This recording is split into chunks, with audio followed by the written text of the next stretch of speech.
Vaja, quina pols! Tant de temps sense sortir d'aquí dins.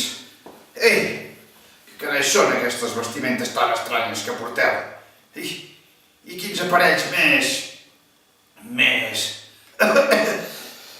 Oh, quina pols! Vaja, tant se val. Suposo que si m'heu despertat és perquè voleu que us expliqui una mica de història d'aquest monestir, no? Mireu, jo sóc el comte Guifré.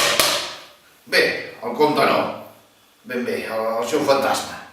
Vaig ser comte de la Cerdanya, Conflent, Barcelona i Girona i també d'Osona cap a finals del segle IX.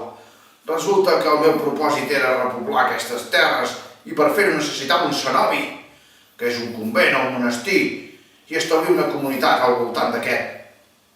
Amb aquest propòsit vaig crear el monestir l'any 880, amb una comunitat encapçalada per l'abat de Gui.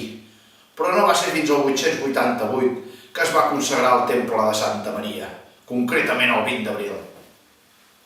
El monestir era lloc de culte per als monjos benedictins, però necessitàvem una església per la gent del poble, i el 25 de juny del 880 vam consagrar l'església parroquial de Sant Pere al costat mateix del monestir.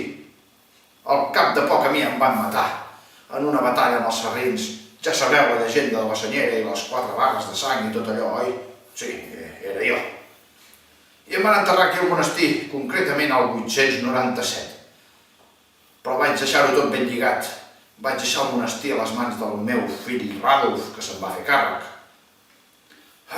Si voleu saber més coses, hi ha algun fantasma del monestir que potser us pot explicar algun altre, perquè per la meva part jo ja m'hi va ficar aquí dintre i no em vaig enterar massa de res. Sé que hi va haver èpoques de més soroll i èpoques de més tranquil·litat, però ho haureu de demanar a algú altre.